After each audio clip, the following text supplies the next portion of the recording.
Thank you for asking me to join this collaboration. Inshallah, today we will discuss about economic valuation, about methods, and Dr. Samsul maybe have explained about the concept of economic value.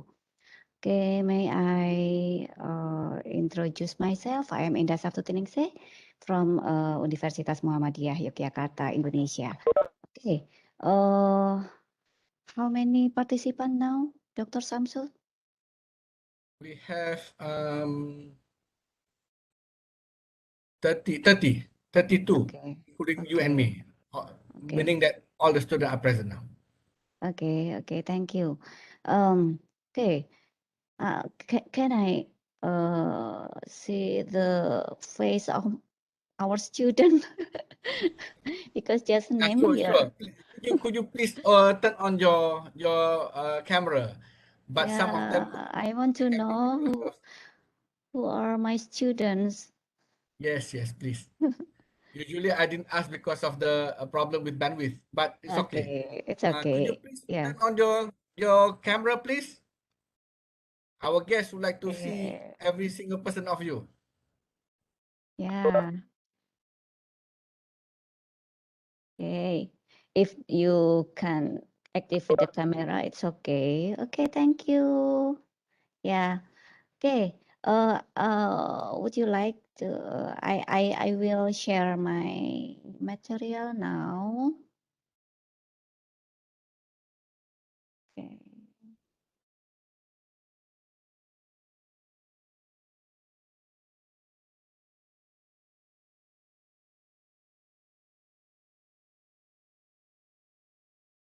Okay. Yeah. Okay. Today we will discuss about the valuing the environment, and especially we will discuss about the methods. I think the previous meeting, Dr. Samsul have discussed about the concept of economic value. Is it? Yeah. And I hope you still remember, and I will recall you all about the concept of, maybe do you know about the value? What is the value? Anyone will answer my questions? What is value? Yeah. No one? And what is the market goods? Non-market goods? Do you know? And how about direct value? Indirect use direct use value, indirect use value? Maybe Dr. Samsul have explained about this concept. And today we will discuss more how to use the concept in the methods. And I just give the summary about this concept in the this definition. Total economic value. We can define what is useful. Use values. Use value is related to values derived from using the environmental good. We can classify use value consists of direct use value, and then indirect use value and option values. And direct use value is value that come from the consumptive use of the environment good. And then indirect value or function of environment good.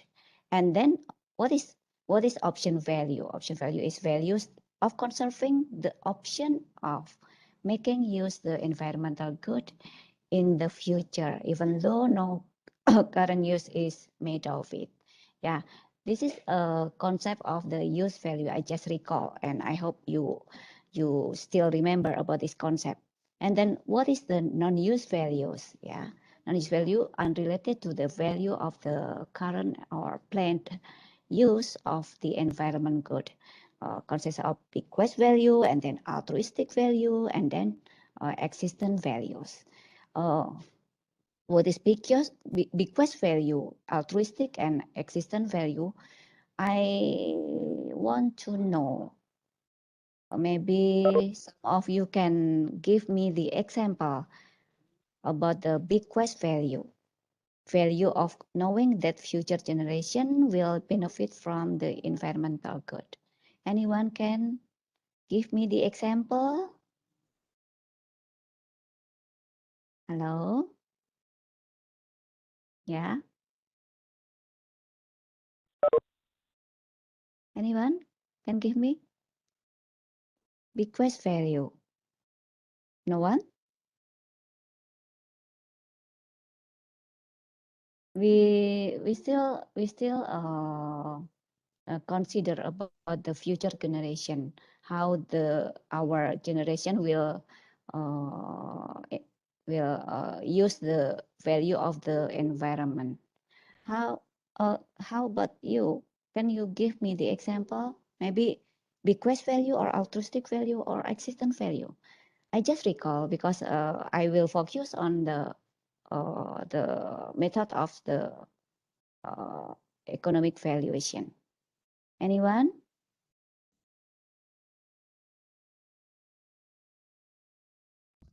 I would like to try. Okay. Yeah. The example for the bequest value, Mhm. can I say that it is the willingness to pay for preserving a river so that our children can swim in it? Okay, good. Yeah, thank you. How about altruistic value? Value of knowing that other individual in this generation benefit from the environmental good. Anyone can answer?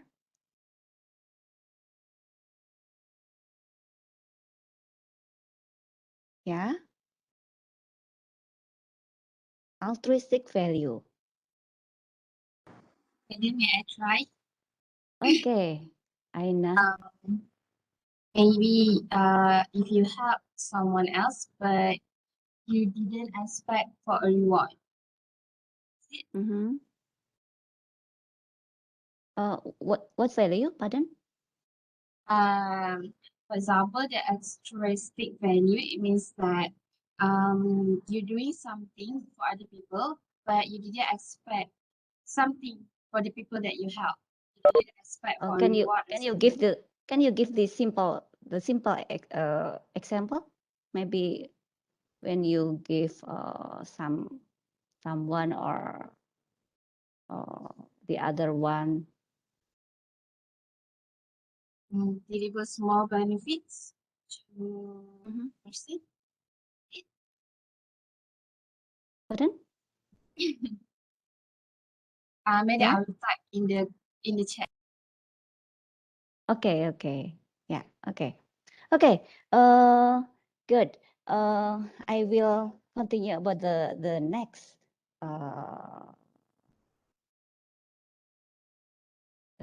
concept. Why do we need valuation method? After you know what is the value of economics, traditionally we observe behavior at the market. However, when it comes to some public goods like environmental or cultural or some health related goods, there might not be a market. And we want to evaluate something that doesn't exist today at the market, uh, or a change in the quality of an existing good. Maybe sometimes in the concept, we know that what is the good that have the market price and what is the good that uh, don't have the market price. So we know about the market goods and non-market goods. Yeah. And this is the classification about the market goods and non-market goods. Market goods that have the market price, and non-market goods about the good that uh, don't have no market price. Can you give me the example? What is market goods and what is non-market goods? The example, maybe just one example. goods that has market price. Market goods. Can you give me the example? Only one. Yeah? Anyone? Yeah, maybe your gadget. Yeah, you buy gadget and you buy maybe clothes and a motorcycle. This is the good that has market price. But how about non-market price? Non-market price, the goods don't have price in the market, like maybe health or maybe beautifulness or satisfaction, yeah, because you enjoy the tourist site like that, yeah. And for market goods, we can use the method by direct and indirect value. And for non-market goods, we use the method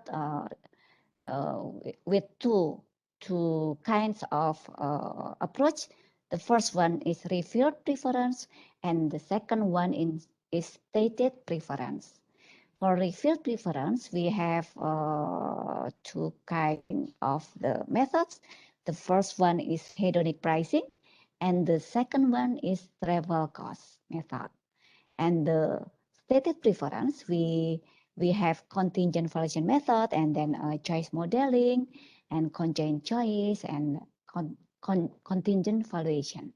And in the contingent valuation method, we will discuss related to the willingness to accept and willingness to pay. Maybe the previous meeting you have studied about what is the willingness to accept and willingness to pay. How many people willing to pay for maybe for mitigate the risk of the disaster, maybe, or willingness to pay of someone or household for adapted the climate change like that. This is the willingness to pay. But for the willingness to accept, we know that how to we receive the consequence of the bad quality of the environment, and we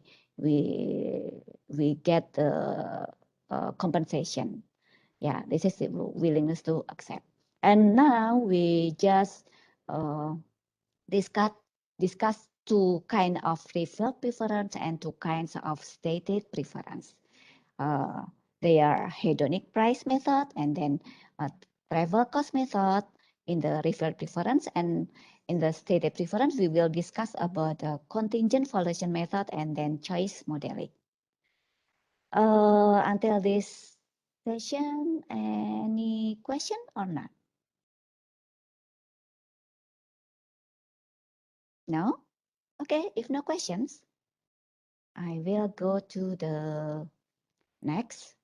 How to solve the problem when there is no market in the environment. So we use the indirect method, is the revealed preference, and then direct method by stated preference. Stated preference is how to ask the people directly for their values. And in the revealed preference, you are asking people for facts, and then you are deducing the values based on the model of behavior. Maybe we can give the parable case, like if someone want to engage to someone, and then they ask to the couple to marry. In the stated preference, the man maybe say, would you like, yeah, they ask the couple directly, would you like to marry me, like that. This is the directly asking of the someone. This is the stated preference, the parable case. And how about refill preference? Refill preference like when someone want to marry his couple, he don't say anything, but he give maybe he give the ring or he give flower like that, but he doesn't ask directly to the woman. Yeah, this is the parable of the stated preference and revealed preference. And the differences about the revealed preference and stated preference. This is the table. What is the valuation method of the revealed preference and what is the valuation method of the stated preference? For the revealed preference, we have market price and then cost-based analyzing and hedonic price and travel cost method. And in the stated preference, we have contingent valuation method and choice modeling or choice experiment. And for the forest or service valued, yeah, we have the what is the good and services that can be valued by the method. You can read by yourself there, and then the value capture, direct, indirect, and so on, and then the affected population capture. This is the column of the population captures and the benefits of the method. We have market data available for market price, and then for hedonic price we base on the market data, and then for travel cost we based on the observed behavior, and for contingent valuation method we use use and non-use value, and for choice experiment or choice modeling we use same use and non-use value. This is the limitation, the column of limitation of the method. Each of the methods have limitation, but each of them also have the advantages. And next we will focus on just the revealed preference of hedonic price and travel cost method. And we focus on stated preference, on stated valuation, and choice modeling or choice experiment. Okay, now we will go to the revealed preference. The first one is what is the types of environmental amenities or goods that are often valued using revealed preference. So this is the category of the good or services. The first one is natural and preserved site, like park and then nature-based recreation areas, and for environmental quality or amenities, and ambient environmental quality or risk,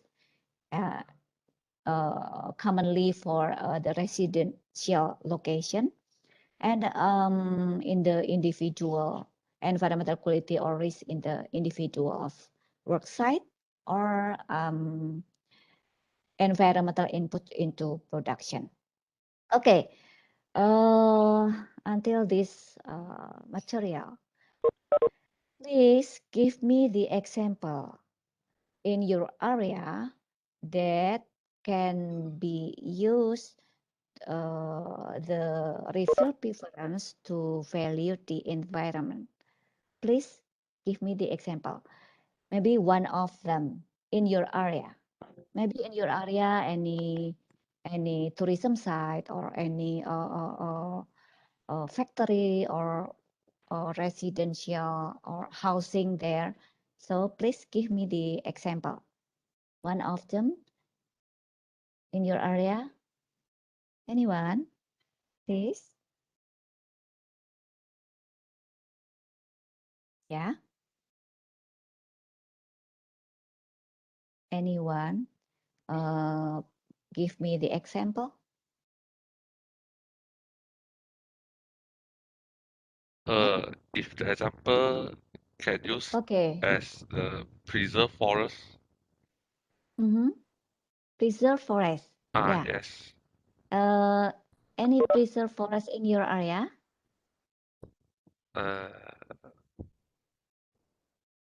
Preserve. Yeah. No. So Or maybe in Malaysia, yeah. in Malaysia, maybe yes, some of it, Okay. some. How about in your area? In Any my maybe area, yes, yes. preserve forest or residential property maybe, or factory or tourism site? Oh, tourism site. Tourism site. Tourism site. What is tourism site? It is, if not mistaken, it is like that the tourism site that is good. Yeah.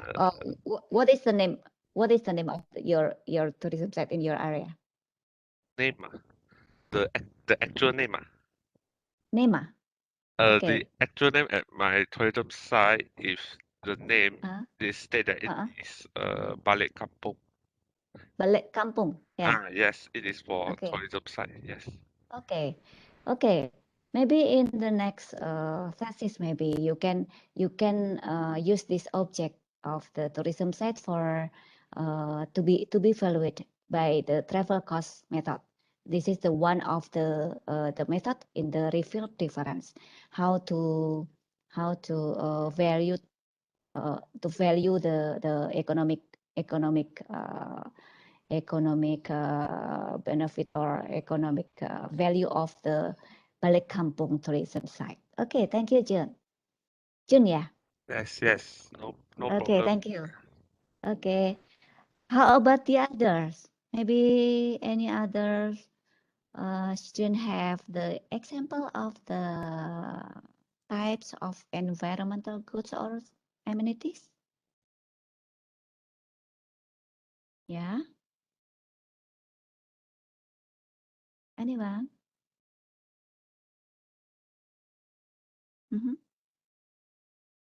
No? Okay. Maybe if you're resident near to a factory, we can use the one of the method, hedonic price method. This is the one of the preference approach that we can estimate the selling price of the property, and we can find how much the marginal willingness to pay of the resident of the household, maybe to mitigate the negative impacts of the factory. So you can use one of the method of refill preference to estimate the economic value of the residential or property in your area beside the tourism site. Okay, and the next, the first method of the refill preference is hedonic price method, HPM. The HPM is used to estimate the economic values of environment good that directly affect the price of marketed goods. So it's commonly applied for property price like a house or housing, or maybe a mall, yeah, or shopping, or yeah, what is like property, yeah. We can use the HPM to value the market selling price of the property. And then it can be used to estimate economic benefits and costs associated with maybe environmental quality. When when the housing near to the factory, maybe there is the negative externalities of the factory, like the air pollution or water pollution, and maybe noisy and soil quality. We can use this method to estimate the economic benefit or economic cost. And the other one is environmental amenities, such as the aesthetic views like sea, lake, forest, and proximity to recreational site like June has near to the Balik Kampung tourism site. Yeah, maybe Balik Kampung is outdoor tourism site. Yeah, June. Yeah, right. Yes, it's a outdoor tourism site. Then behind that it have a mangrove tree, which is Oh, I preserved. see. This is preserved by the government.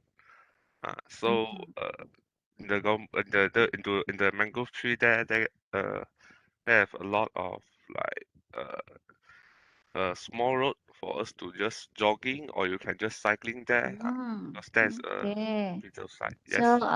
like a ecotourism site, yeah. Yes. Okay. If there is no studies about the Balik Kampung, you can use the maybe hedonic price or travel cost method, or maybe in the next we will discuss about the contingent valuation method or choice modeling. We use the method for value the tourism site. Okay, thank you.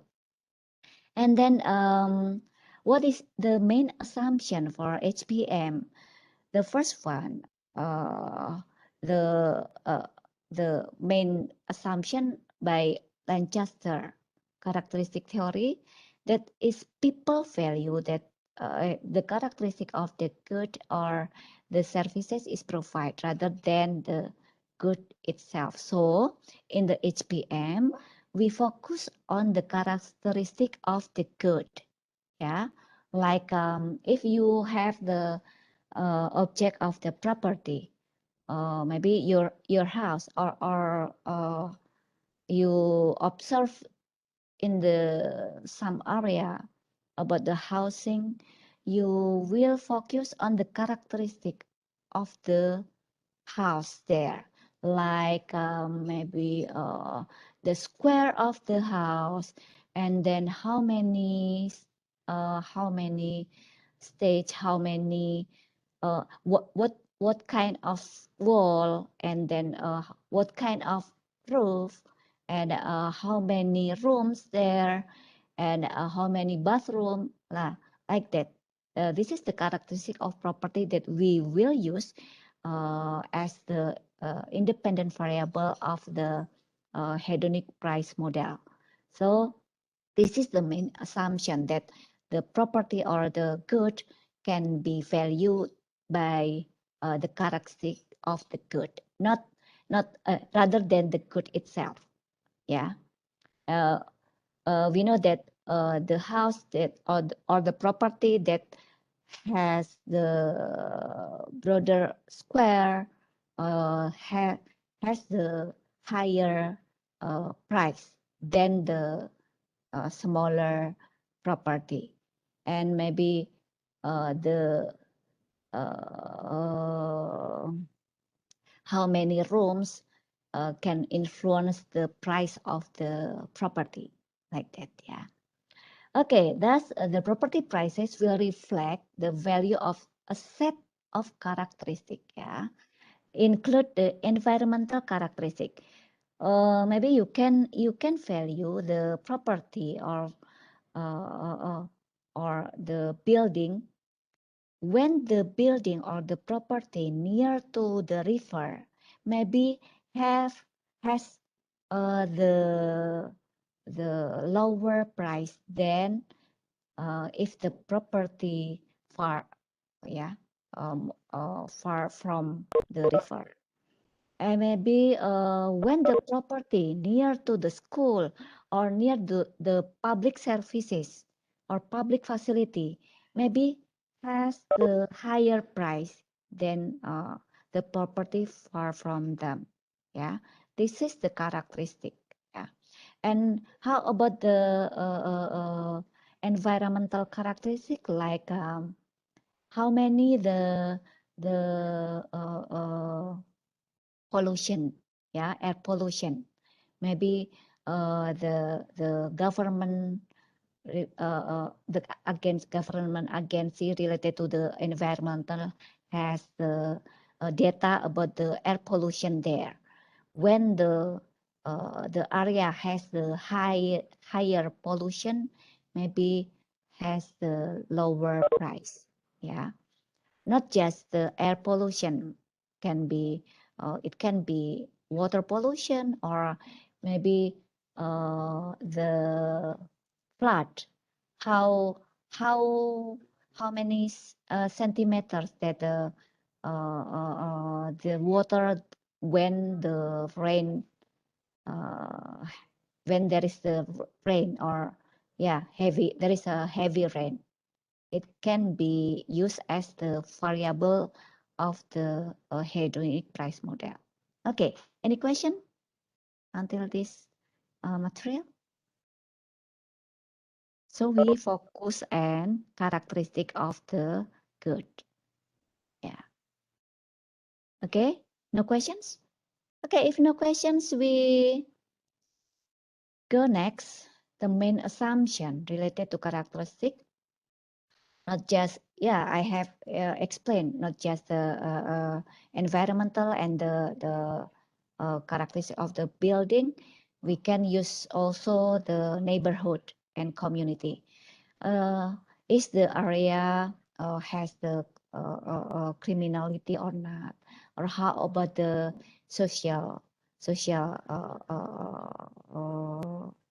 social community there, and thus if non-environmental factors are controlled for, there any remaining differences in price can be attributed to the differences in environmental quality.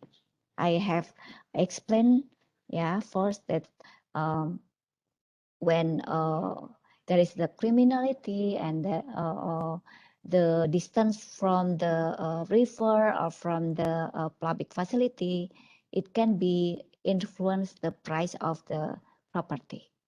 Yeah, for example, if all characteristics of properties and neighborhoods throughout an area were the same, except for the level of equity, then houses with better air quality would cost more. Yeah, so the house will has higher price. Yeah, reflect the value of the cleaner air to people. Yeah, okay. And what data required?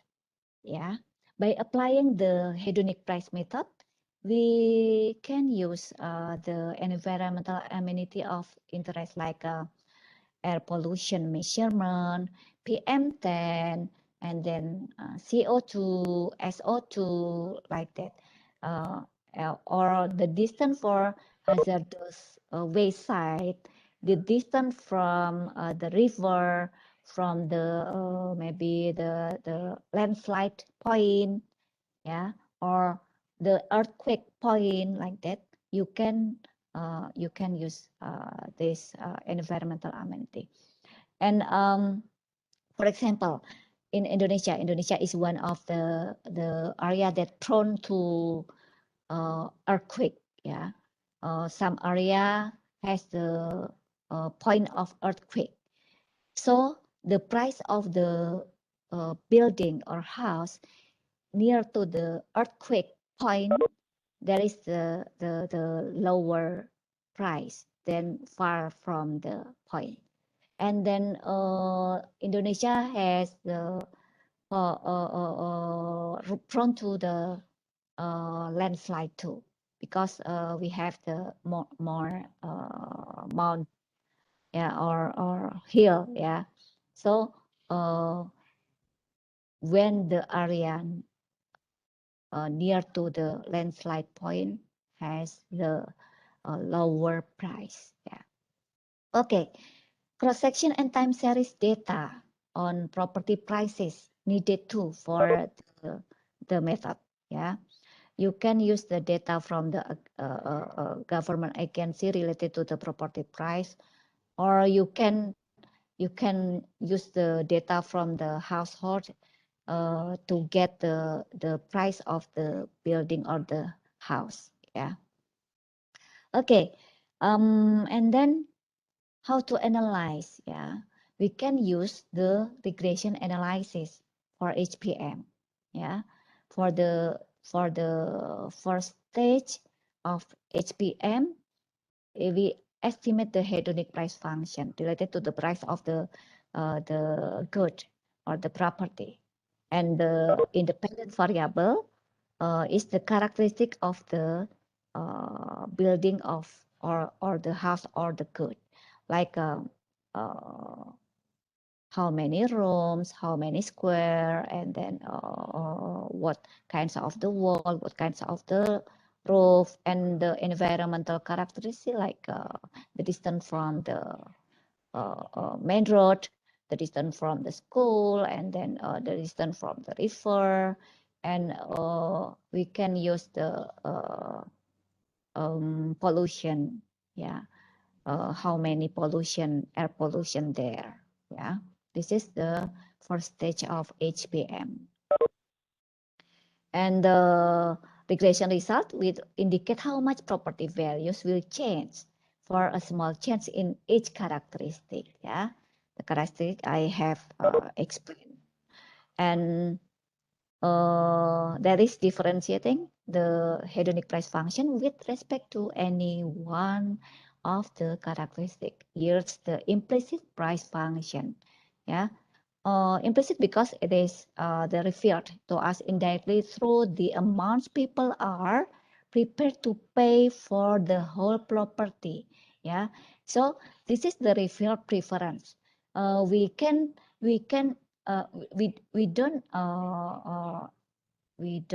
ask the people how many willingness to pay to mitigate the bad environmental quality. But in the revealed preference in hedonic price, we know how much people prepared to pay by how many they sacrifice for buy the property, not us directly, but from the property price that they paid. Yeah. Okay. So this is the HPM analysis. And the second stage, we can identify the demand function. Yeah. There are two ways for for get the demand function or marginal willingness to pay. Either observe individual demand for good when the price of good changes over time, or observe individual demand of good is traded at different prices. In general, we can identify how the curve of marginal willingness to pay after we get the model of the hedonic price.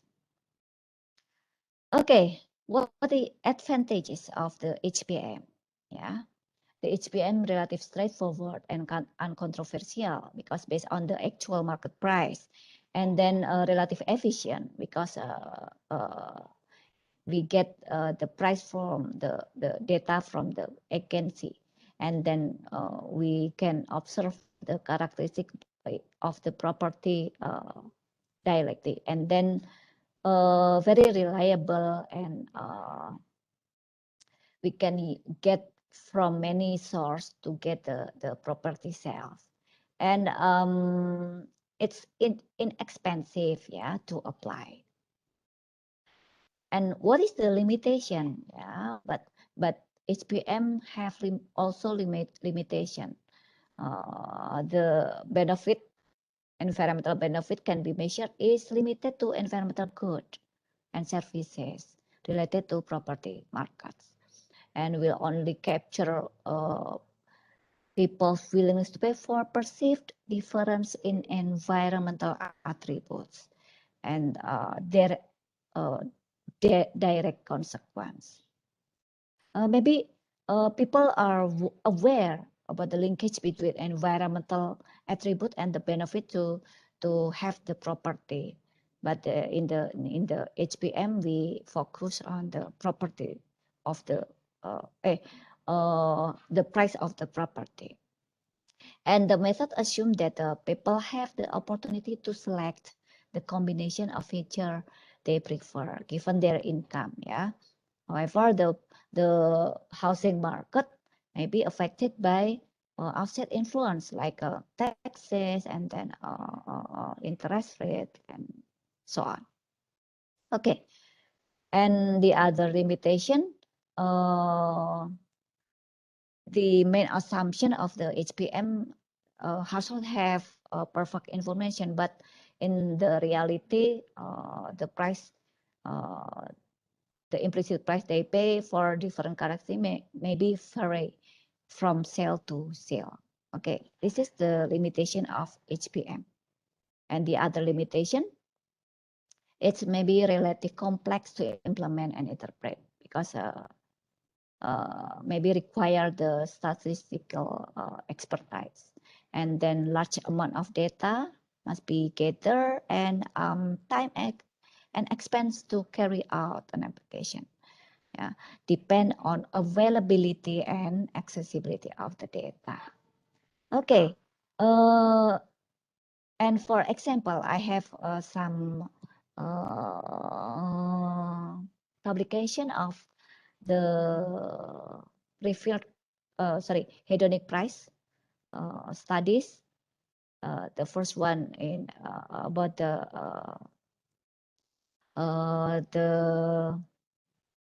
existence of the residential property near to the industry, and the second one how flood influence to the property price in Indonesia. Okay. Okay, that's all about the hedonic price method. Any questions? Yeah, any question? Before I go to the next method of the revealed preference. Clear? Okay. Okay, clear. Okay, I hope you can understand about the topics. And the next, we will go to the next method. There is the travel cost method. Yeah. Travel cost method is used to estimate economic use value associated with the environmental goods and services, yeah, that are used to recreation. Yeah, it's commonly used for the recreation side. So if your house or your hometown near to the recreational site, you can use this method to value the site, yeah, for your fetish maybe. Okay.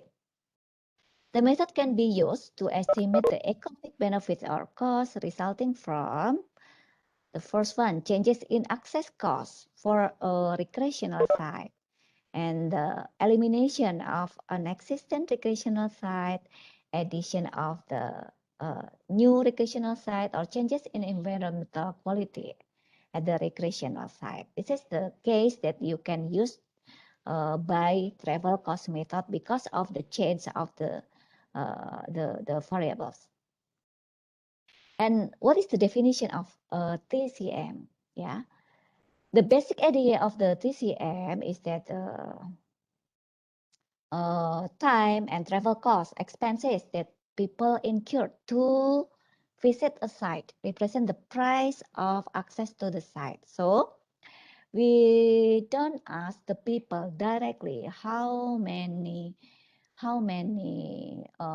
people willing to pay for some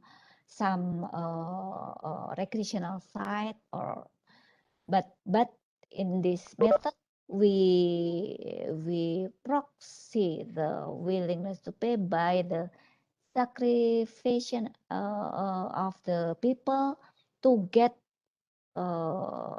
the tourism site.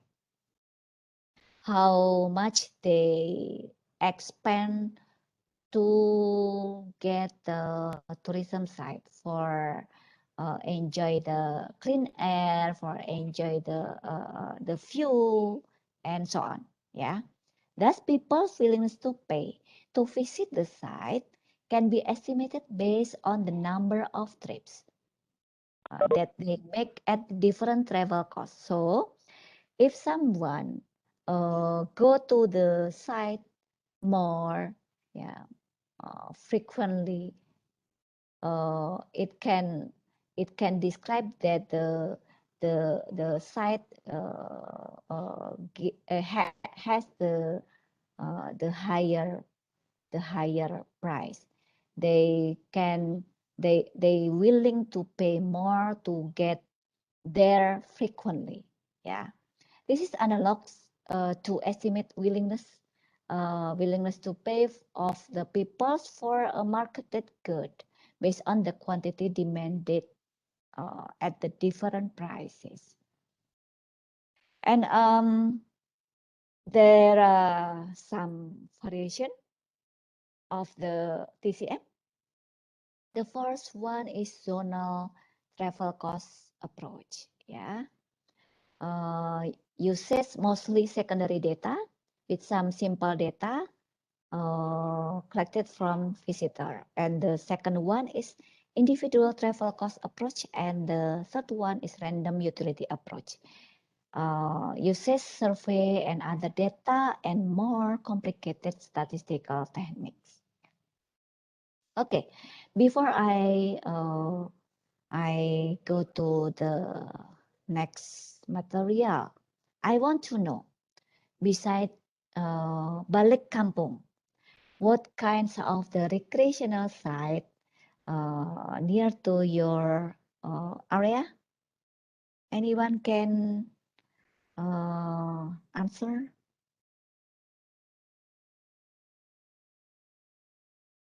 Yeah,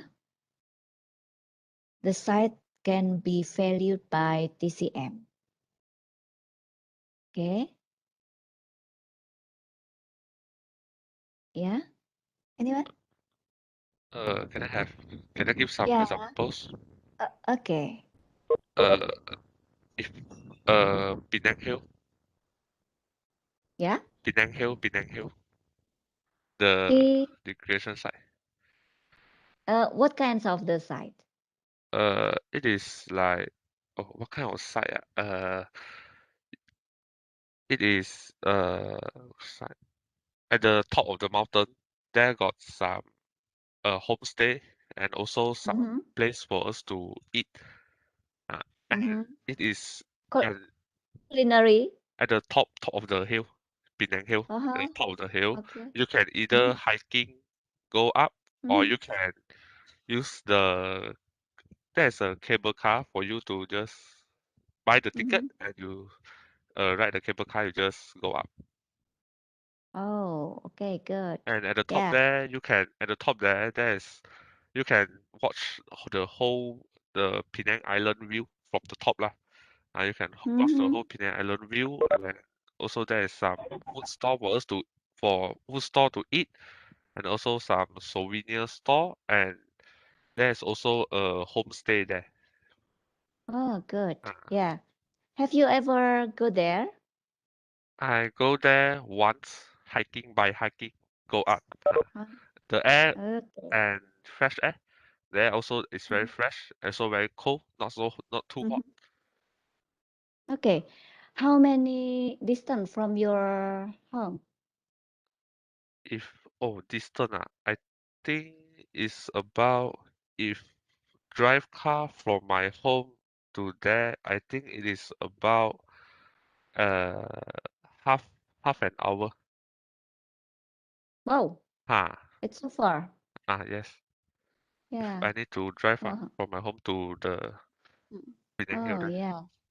And how maybe you can estimate how much the cost to get there?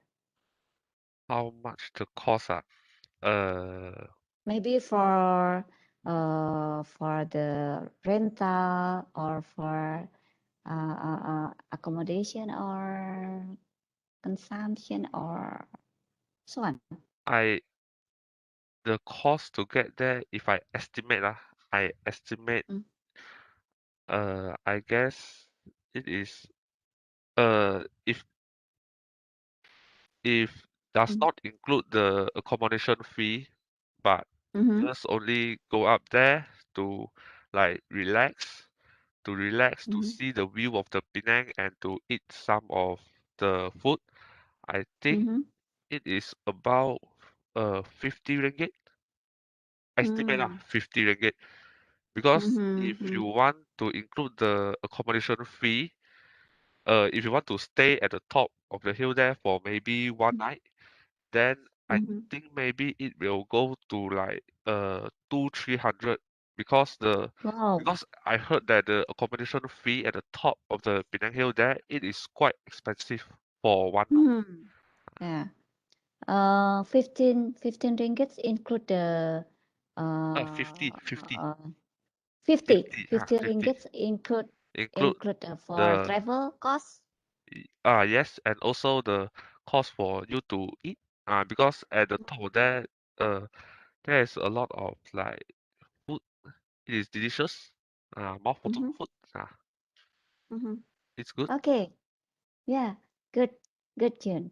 Okay, I can imagine how is the site. Maybe the very beautiful view. Yeah.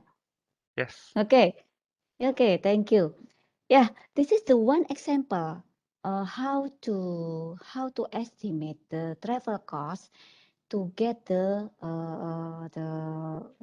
sites, and you can use how many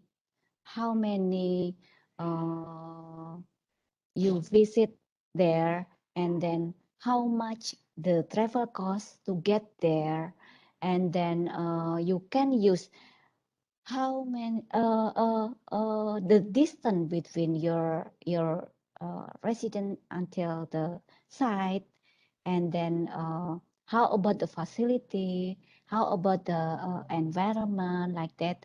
This is the variable that can be used in the travel cost method. So you can maybe you can use what the kind of the site near to your hometown, and you can use this method to write your thesis, maybe. Yeah. Okay. The first kind of the TCM is zonal approach. The zonal approach method is applied by collecting information on the number of visits to the site from the different distances, because the travel at time cost will increase with the distance. Yeah, like June, it's so far from the sites to get there, and this information allows the researcher to calculate the number of visits purchased at the different prices. And this information is used to construct the demand function for the site and estimate the consumer surplus, yeah, or economic benefit for the recreational services of the site. At the step of the zonal approach, the first one is define the set of zone surrounding the site, and this may be defined by the concentric circle. You can use the map and you can use the circle, how many kilometers, range of the distance, how many kilometers from the site, and you can you can make the bigger circle and more broader the circle, yeah, to identify the zona of the tourist distance. And the second one, to collect information on the number of visitor from each zone, yeah. Maybe in the small circle, how how many tourists ever go to the site, yeah, and then you identify the bigger circle, how many tourists go there. And the third one, calculate the visitation rate per 1,000 population in each zone. This implies the total visit per year from the zone divided by the zone population in thousands. And the fourth step is calculate the average round trip travel distance and travel time to the site of each zone. Yeah? Assume that people in zone 0 have 0 travel distance, yeah, and time. Yeah. Each other zone will have an increasing travel time and distance. And then the next step is standard cost per mile for operating an automobile is already available. Yeah, the cost of the time is more complicated. Yeah, and then the fifth step is estimate using regression analysis. Yeah, the equation related the visit per capita to travel costs and other important variables. And the sixth step, we have to construct the demand function, and the last step, estimating the total economic benefit of the site to visitor by calculating the consumer surplus.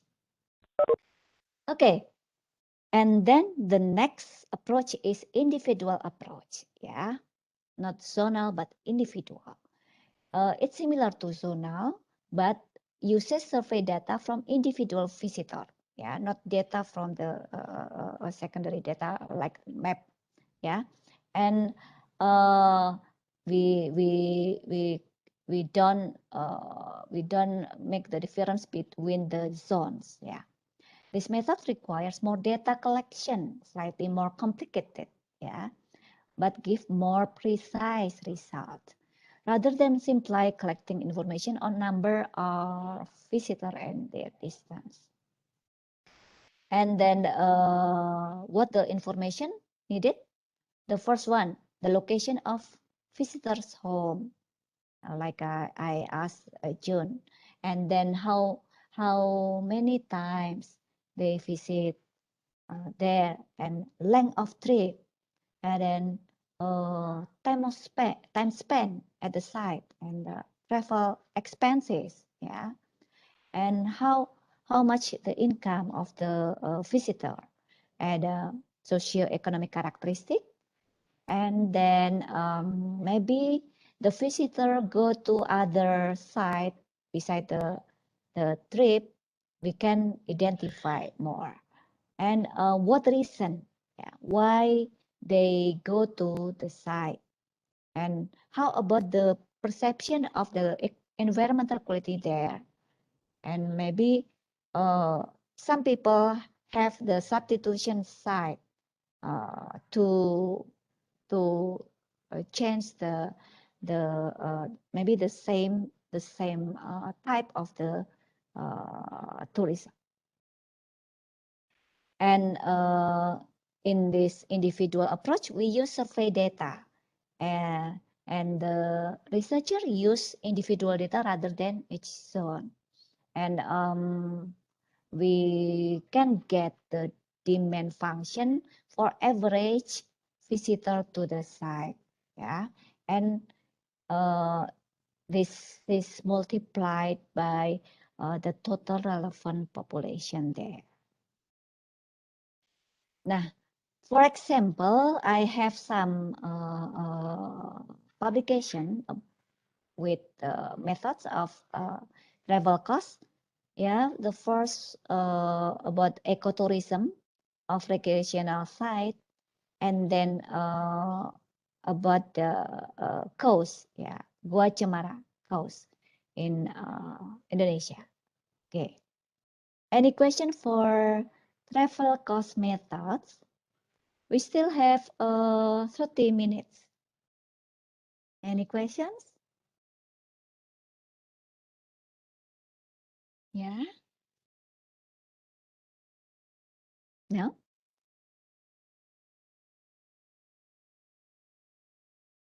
Anyone will be asked question or not?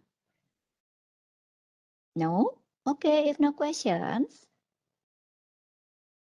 we go to the next approach, the stated preference. Yeah, the stated preference. I give you the analogs of the stated preference when the people, the couple will marry, will marry.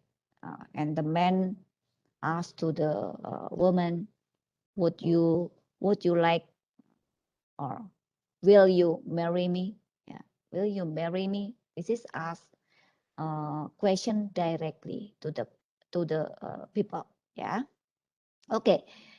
The stated preference. Yeah. The basic idea is to directly create a market for the public good in survey or interview situation. Yeah.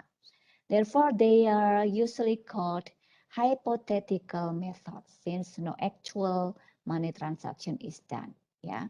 So in this stated preference, we the methods doesn't have the proxy of the willingness to pay, but we directly ask to the people how many they willing to pay for good or services in the state environmental quality. Yeah. And then two important facts, we can measure non-use values like existence, bequest, and then altruistic values. And we can evaluate good or project or services that doesn't exist today, or a change in the quality of existing good. And the first one of the method of the stated preference is contingent valuation method. Yeah, contingent valuation method. The word contingent valuation. Yeah, why we use contingent? It's derived from the application of the method since respondents are asked to value contingent upon the occurrence of a hypothetical situation. So in the CVM or contingent valuation method, the main requirement is any hypothetical markets. When we ask to someone how much they willing to pay for the quality of the environment, we have to give them the hypothetical market, such as when you go to the maybe tourism site or in some area, and you are asked about how many willingness to pay to improve the environmental quality, you must know what the program to improve the environment, and what like the environment will would be. Yeah, for example, if we go to maybe balik kampung, and the researcher asks to you how much you willing to pay for improve the quality of the environment of the balik kampung. Yeah, maybe there will be any program to improve the environment, like maybe there is a improvement of the maybe I don't know how like the balik kampung situation. Maybe for ecotourism side, yeah, like mangrove, yeah. Any program to plant mangrove frequently or periodically, yeah.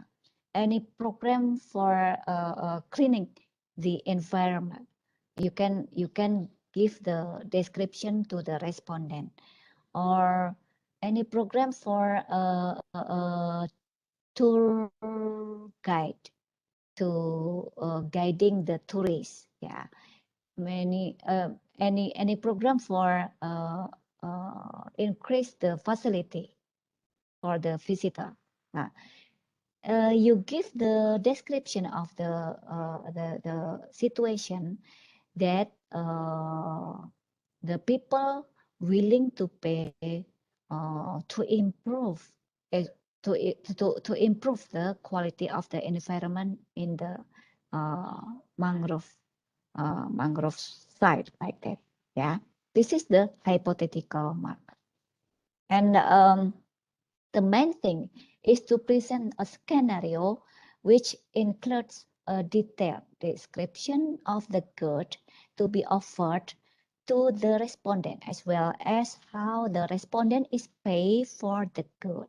And question is the valuation question. Willingness to pay, how much they willing to pay for the good environment, or for the quality of the good, yeah. And the CV survey present household a change in provision of a non-market good of its present level Q0 to a greater level Q1. The household are asked to state their maximum willingness to pay achieve this change. For example, if you ask to visitor, sir, how much you willing to pay for the retribution of this site if there is the program to improve the environment, like blah blah blah blah blah, yeah, and you give them some bid, the early bid, maybe the retribution to entry the site, maybe I don't know, maybe 2 ringgits, and you increase the amount of the retribution. How about 3 ringgits? How about 4 ringgits? How about 5 ringgits? And so on, until the maximum willingness to pay people willing to pay. Yeah, this is the kind of survey in the contingent valuation method.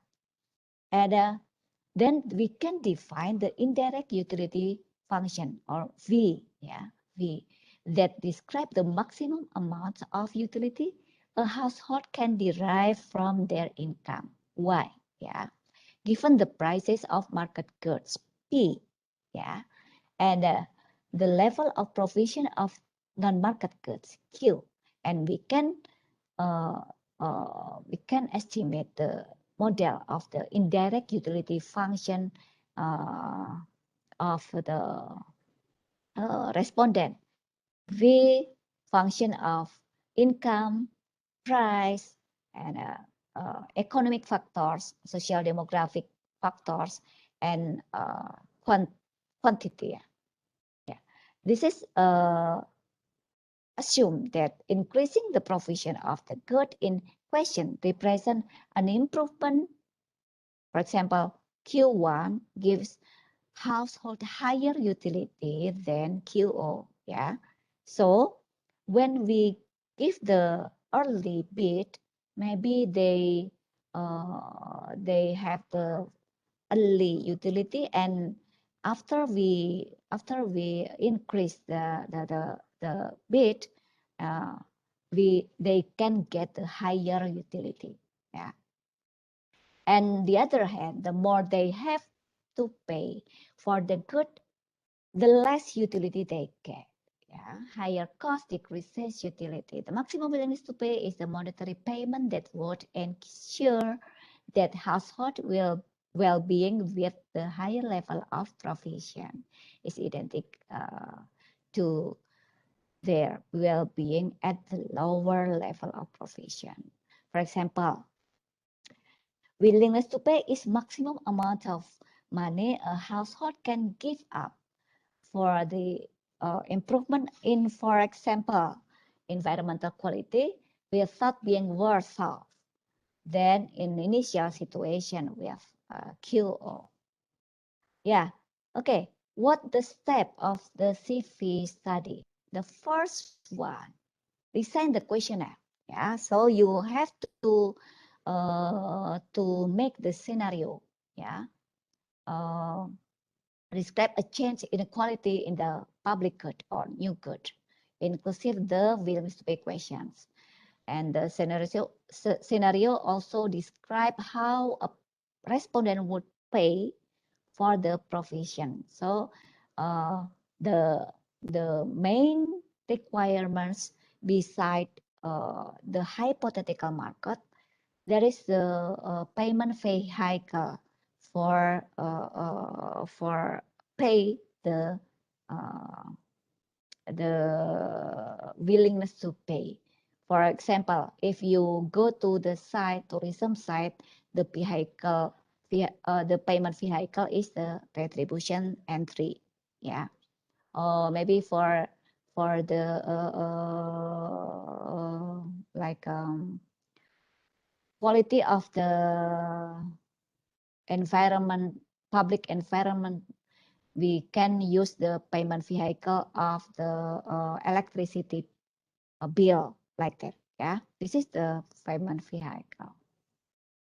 Draw a sample of the population and send out your survey, and then estimate the willingness to pay, usually mean or median, and extrapolate these responses to the whole population, and then analyze the determinants of the willingness to pay. You can use maybe the social economic or social demographic characteristic like income, age, and then how many family member, and maybe yeah, how about the facility, how about the maybe if you go to some site, you can use variables of distance like that. Yeah, but in reality CVM takes time. Yeah, we have to talk to expert, we have to draft the scenario, and we have to revise the scenario. We have to make the focus group and pilot study and so on. This is the reality of CVM study. But in the CVM study, we have the specifically scenario. You can find the like what is the change in the good or the change in the quality of the good, and how about taxes, and who will pay, all household or just specifically household, and how much they have to expected to pay, and how about the condition of provision of the good, and how about the institution, how they responsible to the good, and so on. And for the example, I have some studies about the CVM method. You can get in the land use policy journals about the climate change adaptation in agricultural sector, and then about the mangrove forest. You can read in the Atlantis Press, and then about a landslide hazard, how many households will mitigate the risk of the landslide hazard, and about the heritage site. So not only we evaluate about the environment, we can also evaluate the heritage site. It is maybe in Malaysia, so many heritage site there. You can use CVM to make the economic valuation. Okay, until this material, before we go to the last method, any questions? We still have 13 minutes. Any question of CVM? I hope you can use the methods of hedonic price or travel cost or CVM, depend on the kinds of the good or services. Yeah, you can choose and you can consider which one better to implement it to the good or services. Any questions? No? Okay, who will ask the questions? Okay. Yeah. Okay. You can ask directly.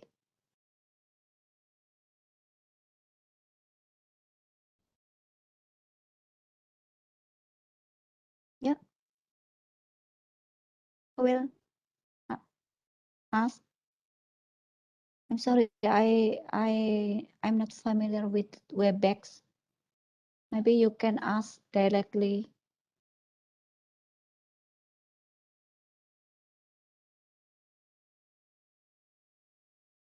No?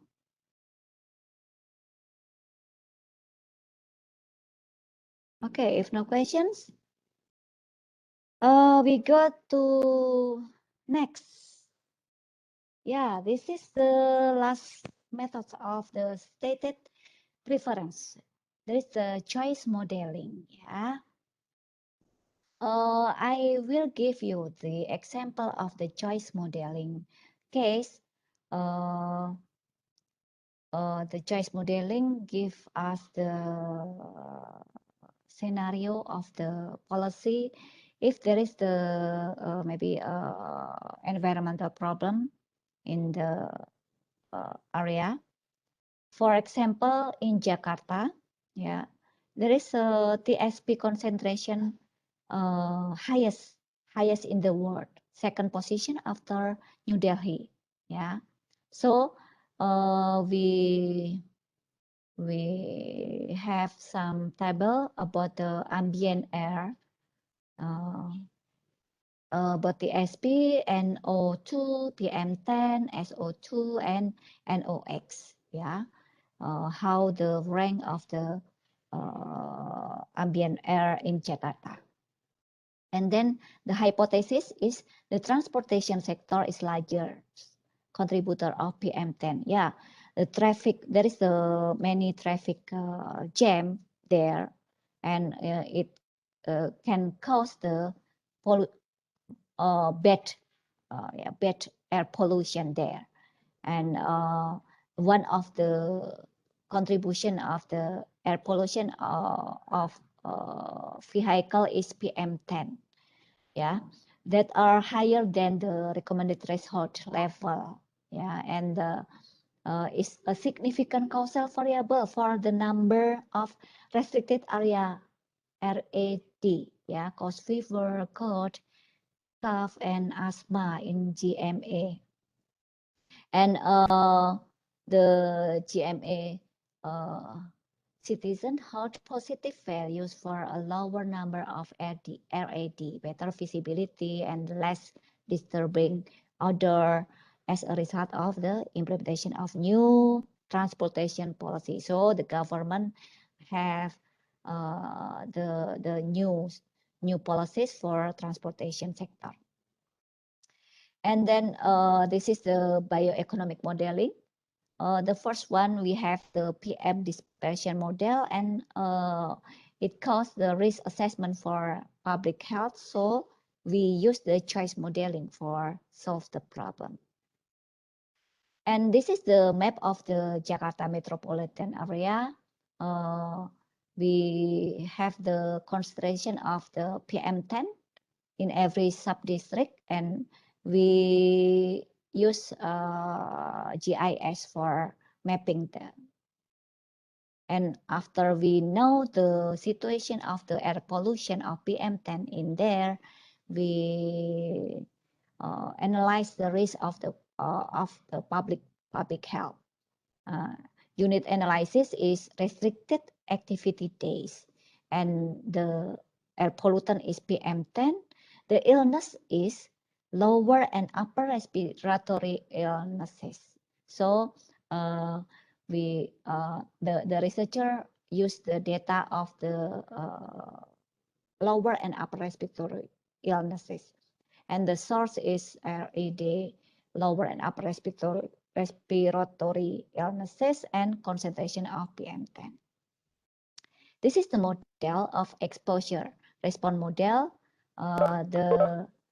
The dependent is air quality impact, and the independent variable is PM10 exposure and proxies of indoor air pollution, and then matrix of individual socioeconomic characteristics. And the result of example, possible causes for higher number of RED. There is a number of years of smoking and indoor smoking, and then very young and very old male respondent living in bamboo with dirt floor, narrow street, and longer daily destination, and higher average of concentration. And this is the choice modeling. They use questionnaire development, the first draft and the second draft, and then third draft and final draft. And there's the experimental design, orthogonal and efficient design. And the respondent is about 647 respondents. And the data analysis with a conditional logic model and random parameter logic model.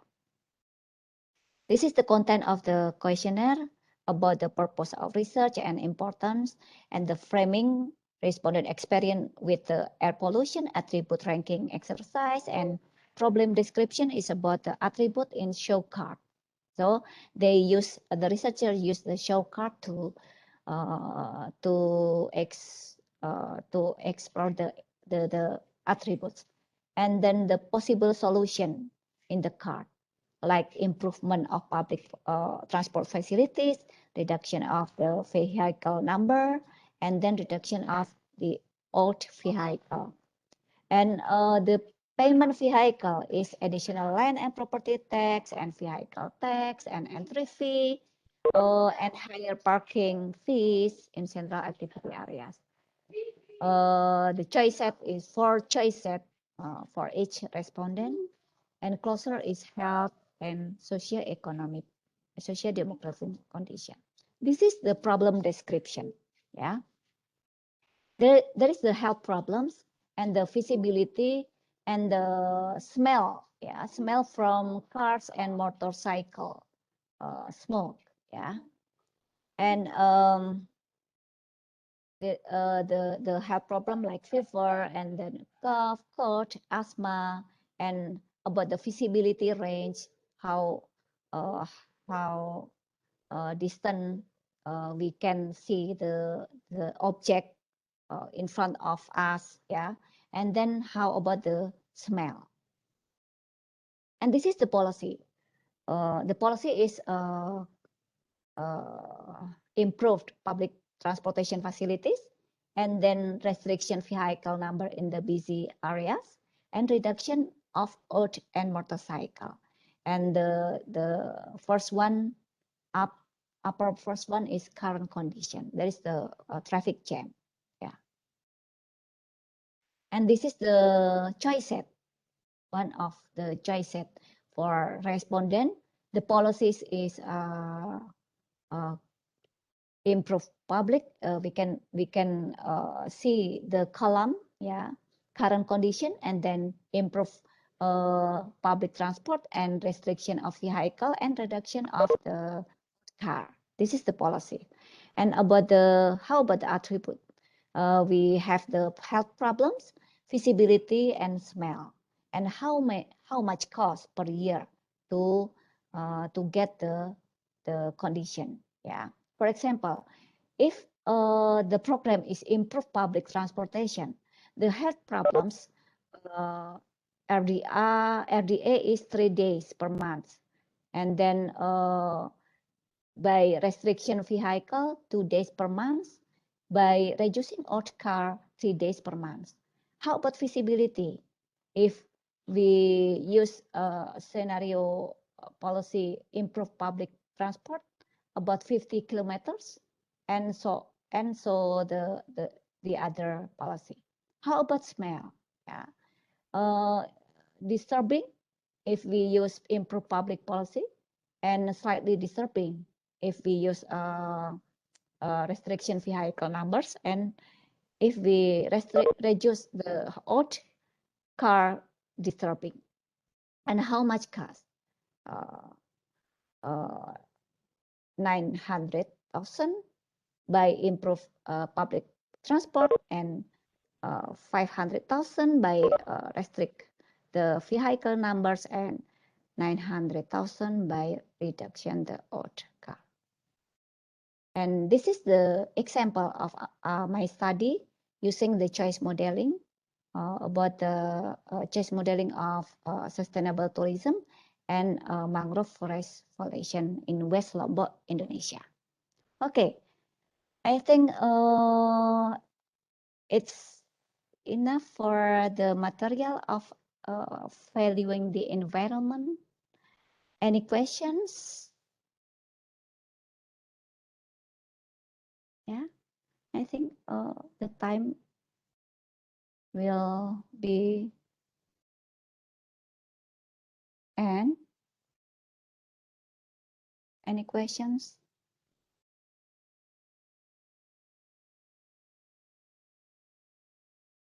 Okay. Any question or not? So far, no, Doctor. Okay, no. Doctor. Okay, if no question, Dr. Samsul, are you there? Yes, thank you very much, Dr. Endah. I'm very sorry Okay. for the passiveness of the student, but Okay, it's okay. that's usually happen in the class. It's only one-way communication. Okay. Before we end the session, could you please all of you turn on your what do you call it, video? Camera. Yeah, camera, Yeah. so that we can have a snapshot of what do you call it, photograph session, please, so that we can send Yeah. it to the dean as for the record. Okay. You see, most of them are there, but they are very shy in asking question or what, or maybe they are so smart that they can understand whatever you have been telling, lecturing just now. It's okay, like Indonesia too. Really? Shy Yeah. student. Shy student, yeah. But this is the drawback of what I call it, online learning. Mhm. But we try to make full use of it. Yeah. Yeah, please, as many as possible. If I can get one full page of faces, it will be good. At Mhm. least one page, right? Mhm. Yeah. Okay. Okay, ready? How 1, 2, 3.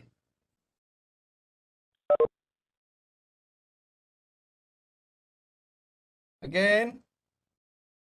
1, 2, 3. Smile, huh? Okay, 1, 2, 3. Okay.